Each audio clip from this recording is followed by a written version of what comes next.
Voilà, petit verre de vin qui est prêt. Du coup, on est parti pour la vidéo d'aujourd'hui.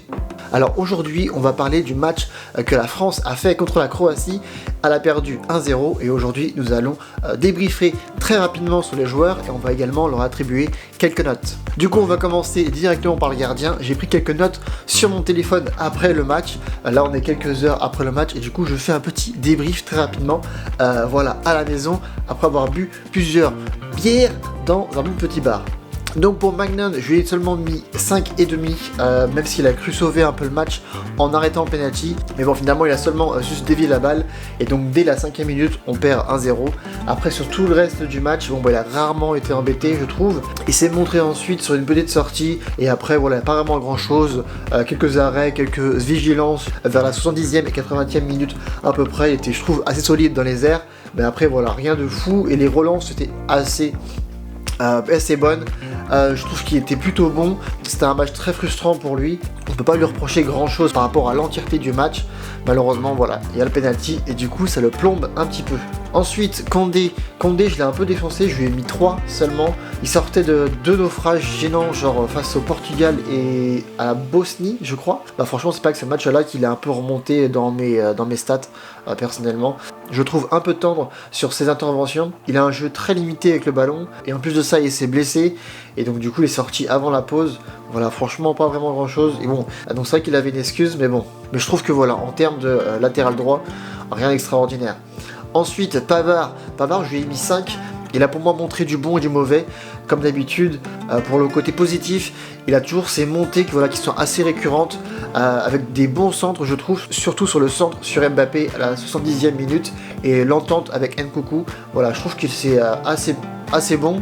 Et pour le côté voilà un peu mauvais, et je trouve qu'il a un très mauvais jeu de tête, comme la tête qu'il a fait en retrait. Franchement, c'est inacceptable. Et après, bon, forcément, il y a son carton jaune qui vient appuyer par la suite, quelques minutes après. Donc voilà. Assez souvent avec Pavard, on sait pas trop. Des fois, c'est vraiment un match incroyable. Des fois, c'est un peu l'opposé. Je trouve que récemment, bon bah, c'est un peu un juste milieu. Bref, le problème à droite reste toujours le même pour l'équipe de France, malheureusement. Ensuite, Konaté, je lui ai mis 4. Évidemment, il commence ce match de la pire des façons avec le penalty concédé en marche sur le pied de Bodumir. Ensuite, bon, voilà, il est resté très prudent à la relance, malgré plusieurs déchets sur le jeu long. Il a fait l'intervention pleine d'à propos à la 45e minute. Après, en contrepartie, je trouve qu'il y a une domination physique qui est vraiment très impressionnante. Et voilà, je pense que le penalty, dès le début du match, surtout au bout de 5 minutes, ben voilà, ça pèse lourd pour un match comme ça. Ensuite, Kimpembe, je lui ai mis 6. Il était de nouveau capitaine et il a un peu, voilà, il s'est évertué à pas faire d'erreur. Il a été vigilant, il a fait des très beaux duels. Il a eu beaucoup d'autorité dans ses interventions. Donc là-dessus, que du positif. Par contre, je trouve qu'il est resté, voilà, un peu trop en retrait à la relance à chaque fois. Donc c'est pour ça que j'ai mis, voilà, cette note-là. Ensuite, Digne, je lui ai mis 4. Je trouve qu'il commence le match avec un super décalage sur Mbappé. Et après, plus rien. Franchement, vraiment plus rien. Après, il n'a pas trop été aidé par l'animation qu'il y avait devant. Après, je l'ai trouvé très moyen dans le jeu. Je trouve qu'il apporte rien. D'extraordinaire sur le terrain. Malheureusement, à gauche, je trouve qu'il apporte pas vraiment des solutions aux problèmes que nous avons à gauche. Donc c'est pour ça que je lui ai mis seulement un petit 4. Ensuite, Guendouzi, je lui ai mis 5. Des 3 milieux titulaires, c'est celui qui a rendu la meilleure copie pour moi. Il a été averti tôt dans la rencontre, mais voilà, il n'a pas baissé le pied. Il a continué à faire du jeu. Je trouvais que certaines récupérations hautes auraient pu aboutir à beaucoup mieux.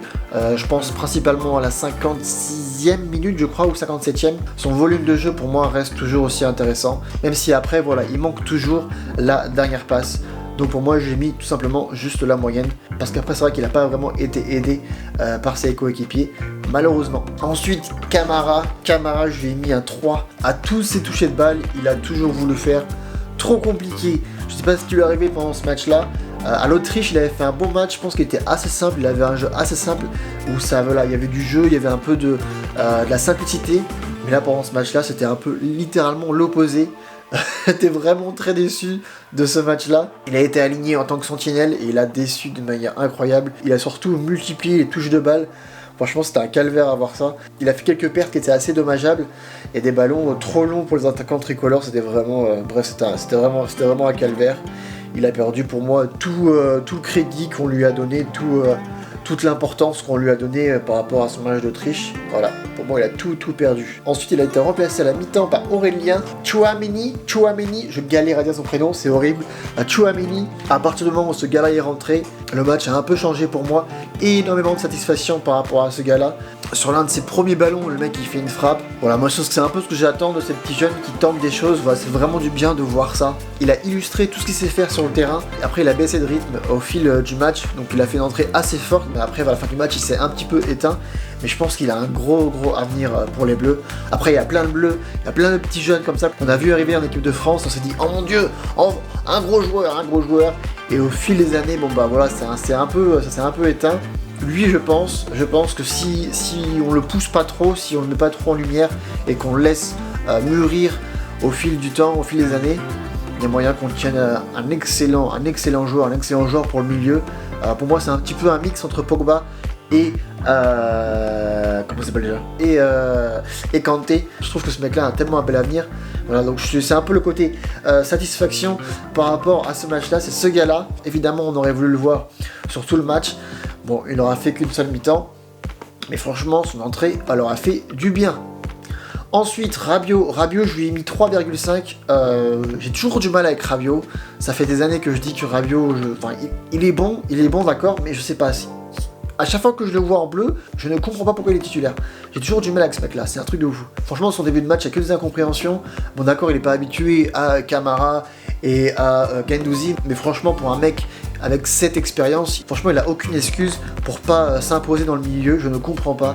Franchement, ce gars, je trouve que pendant tout le match, il a cherché sa place, il a cherché à mettre un jeu de vitesse quand il n'en fallait pas.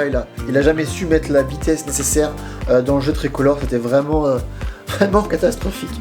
Bref, j'ai toujours eu du mal avec Rabiot, et bah c'est pas aujourd'hui que ça va changer, c'est moi qui te le dis. Même s'il a été un peu mis en deuxième mi-temps, franchement, son manque de spontanéité, franchement... C'est quoi, je descends, je le mets à 3. Hop, je le change, de 3,5, il descend à 3. Ensuite, Nkunku. Alors je suis désolé si je le prononce mal, et moi je le prononce très mal encore une fois, mais Nkunku, d'une manière générale, assez satisfait de ce gars-là. Donc je lui ai mis 6,5. Évidemment, son apport est très faible, surtout pour un mec avec tellement de talent, mais c'est par lui que la première grosse occasion tricolore en première période arrive avec une frappe soudaine de loin. Il a fait également une tête au-dessus de la cage à la 40e minute, quelque chose comme ça. Voilà, où la tête part dessus, donc je pense qu'il aurait dû la négocier un peu mieux celle-ci. Mais au retour des vestiaires, il a été l'un des joueurs les plus remuants, je trouve, qui bougeait, qui offrait des choses sur le terrain. Donc franchement, une grosse satisfaction par rapport à ce gars-là. Et surtout cette belle passe pour Mbappé, qui aurait dû d'ailleurs finir en passe décisif. Franchement, si Mbappé l'a fini, bah voilà, il aurait été l'homme du match. Ensuite, Benzema, je lui ai mis un 3,5. Forcément, il a passé sa soirée un peu à contre-temps, je trouve, avec Mbappé, Nkunku, Griezmann, bref, un peu avec tout le monde. Mais pour moi, le gros problème de Benzema, c'est plus sa cohésion avec Griezmann. Pour moi, Griezmann et Benzema, ça marche pas, quoi. Ça marche pas ensemble. Je préfère voir Griezmann et Giroud ou Giroud et Benzema que voir les deux jouer ensemble, Griezmann et Benzema. Je trouve que c'est deux joueurs qui n'ont rien à faire ensemble, ce truc c'est fou. Depuis que Benzema est arrivé, Griezmann c'est de la merde. Voilà, moi je vois bien un petit trio genre Mbappé, Giroud et Benzema, ou soit tu vires Benzema et tu mets Olivier Giroud. Mais voilà, je pense qu'il y a vraiment un truc à faire. Pour moi il y a vraiment un truc à faire. Si on veut garder Benzema, il faudra virer Griezmann, et si on veut garder Griezmann, il faudra virer Benzema, parce que même s'ils ont fait des belles choses sur l'année dernière, sur l'élimination, ça n'a jamais été vraiment le match de fou ensemble.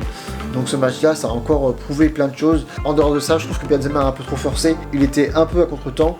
Il était moins inspiré techniquement. Il a eu aussi beaucoup de déchets, surtout à la 70e.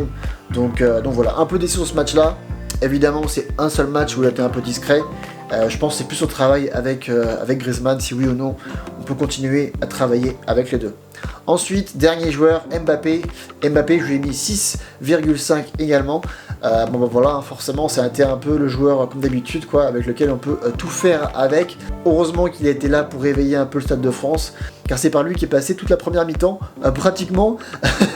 Il a été libre très souvent, mais il a eu un peu de mal à jouer avec ses coéquipiers devant. Et surtout, on l'a privé de ses magnifiques accélérations, qui est un peu sa force, évidemment. Et sa frappe flottante à la 60e minute passe juste à côté du but, malheureusement.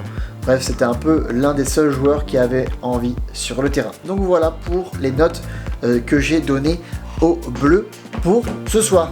Sur ce, j'arrête la vidéo là-dessus, je fais un montage et je mets ça en ligne. J'espère que la vidéo vous a plu. Laissez-moi en commentaire ce que vous avez pensé, si oui ou non vous êtes d'accord avec moi sur les notes. Et on se dit à très vite pour une prochaine vidéo. C'était Francky, santé et peace.